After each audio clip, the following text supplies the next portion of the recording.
Evidentemente, esse é um cenário de declínio da atividade econômica e queda dos preços dos ativos brasileiros, com a aceleração da inflação. Esse é o cenário básico com uma eleição de um candidato não alinhado com as expectativas do mercado. Eu vou conversar agora com Pedro Paulo Silveira, economista-chefe da Nova Futura Corretora. Pedro, qual é o clima no mercado acionário neste início de 2018? A gente tem planejado um primeiro trimestre com o mercado olhando em dois planos. O plano internacional, o cenário é benigno.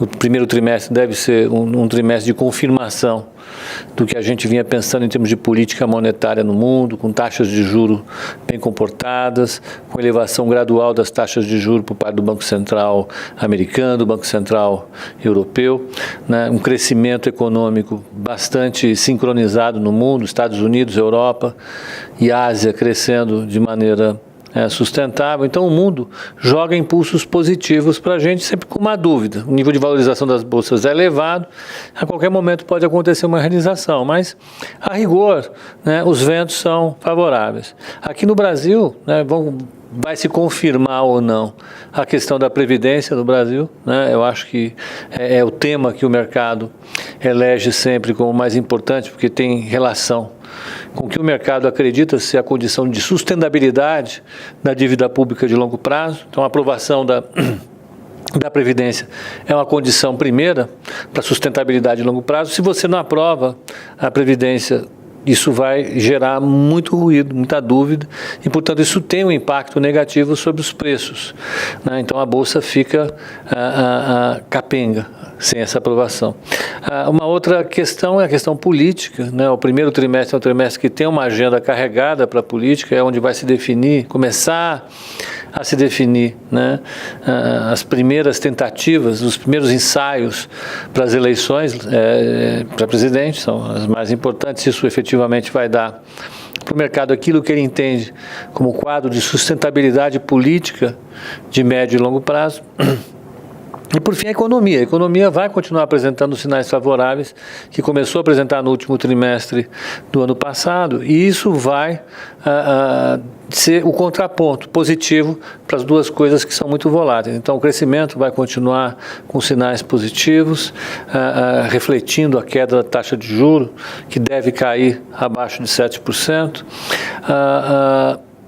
A inflação deve continuar a mostrar sinais positivos. A gente deve terminar o primeiro trimestre do ano com a inflação ali entre 1,10%, 1,30%, né? É uma inflação bastante razoável, projetando um fechamento ali próximo de 4%, fora qualquer susto que a gente possa ter, né? E a taxa de câmbio refletindo essa contraposição entre o cenário externo e as nossas incertezas, as nossas vicissitudes no cenário doméstico. Então, é um cenário que promete, no mínimo, volatilidade.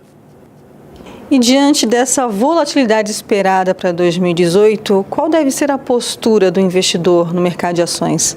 Acho que o mercado acionário, se a pessoa for um investidor de fato, não altera muito o viés dele, né? Eu acho que buscar oportunidade é uma coisa que a gente deve fazer sempre tem oportunidade no mercado acionário. Sempre vai ter empresa cara demais, sempre vai ter empresa barata demais. Acho que as estratégias de long short são interessantes. Comprar uma ação que tá barata, vendendo o relativo dela que pode dar caro. Esse tipo de estratégia é positiva.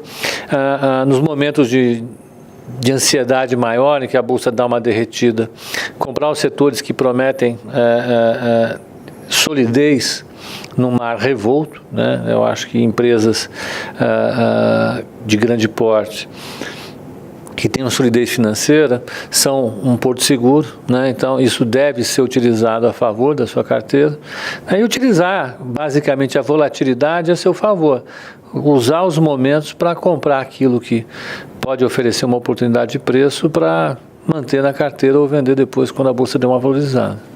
Como identificar esta solidez financeira de uma empresa que tenha ações sendo negociadas na Bolsa?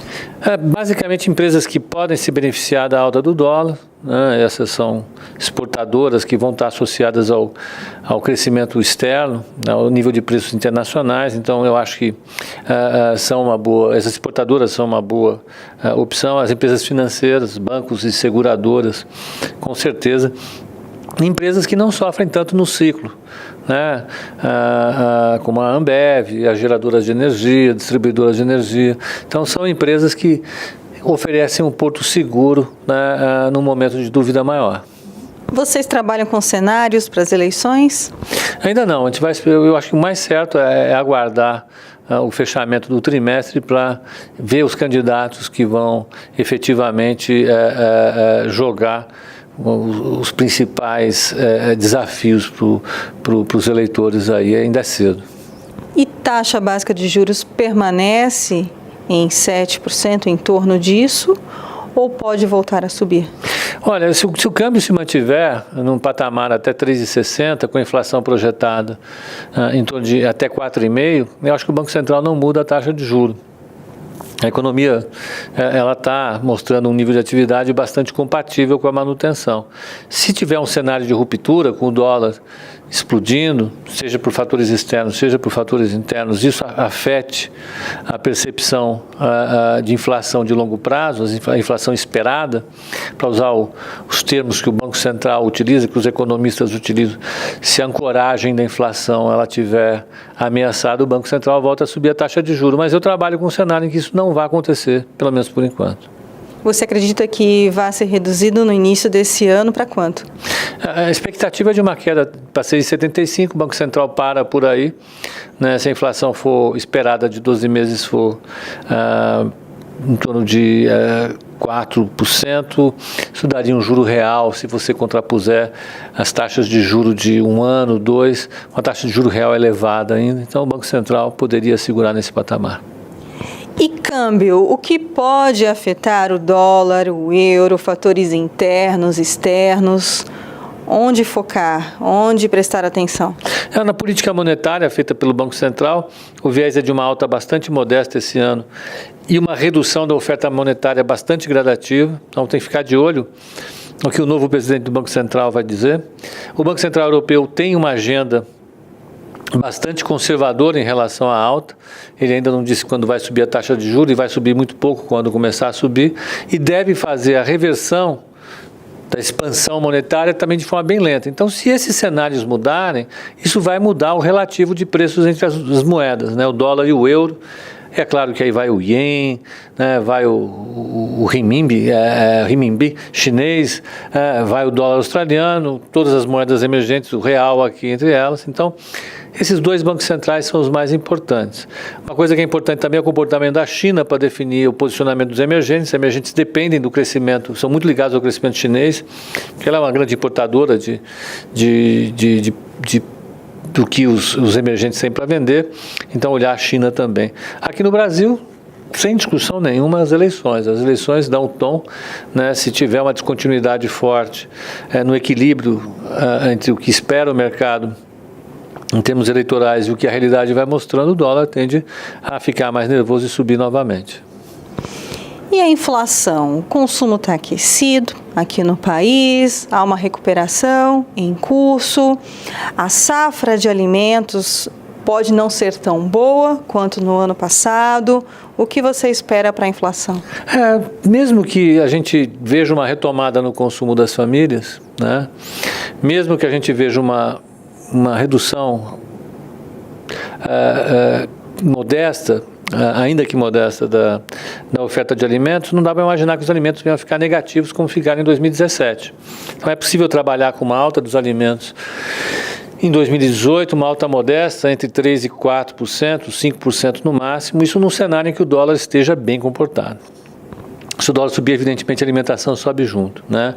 A energia elétrica, a gente planeja um cenário em que a oferta de chuva seja no mínimo igual à de 2017 para a região sudeste e centro-oeste, então o máximo que acontece é a energia subir no segundo semestre. Então o cenário de inflação continua sendo benigno, a inflação rodando ali em 4%, a economia bem comportada, né? Esse aquecimento que você fala eu considero muito mais uma recuperação modesta do consumo das famílias, que consegue encontrar na oferta, no desenvolvimento da oferta, o que é necessário para manter o equilíbrio de preços de longo prazo. Então, eu acho que não vai haver surpresa nesse campo, a não ser que o dólar, mais uma vez, dê uma fugida por conta da política ou do cenário externo, ou se a oferta hídrica ela ficar muito prejudicada e a energia elétrica subir novamente com força. E o desemprego? Muito se fala nessa retomada, mas principalmente por conta do trabalho informal. Quando que a produção, o crescimento, a indústria vai recomeçar a gerar empregos? A recuperação do mercado de trabalho tem sido modesta. A gente pode ver o mercado de trabalho chegar a uma taxa de desemprego em torno de 11% no final do ano, né? 11%, talvez, no melhor das hipóteses, 10%, né? Como você falou, primeiro é o mercado informal, que vai absorver muita gente, e ainda vão existir muitas dúvidas na política. Se até o segundo semestre a política tiver um desfecho para o lado da confiança dos mercados, é possível que o desemprego ele vá para os 10%, talvez 9,5%. Mas seria bastante razoável considerar nesse campo um desenvolvimento gradativo, né, ainda lento, do mercado de trabalho para 2018. Qual seria o pior dos cenários para as eleições? Vocês não estão entrando muito nesse aspecto, mas, no caso, um candidato que não desse sequência às reformas? Esse é o cenário básico, né? O mercado teme a interrupção da agenda de reformas feita pelo presidente Michel Temer, né? E isso poderia, evidentemente, aumentar a percepção de risco em relação ao Brasil. A taxa de juros longa sobe, né? Isso desvaloriza os preços dos ativos brasileiros, né? O dólar sobe, né, em relação ao real. Isso produz inflação, isso produz elevação da taxa de juros e desaceleração da taxa de crescimento, né? Evidentemente, esse é um cenário de declínio da atividade econômica e queda dos preços dos ativos brasileiros, com a aceleração da inflação. Esse é o cenário básico com uma eleição de um candidato não alinhado com as expectativas do mercado. Pedro Paulo Silveira, muito obrigada por mais essa entrevista aqui para a gente na Ducascope TV. Eu que agradeço o convite, obrigado. Luciane Miranda para a Ducascope TV.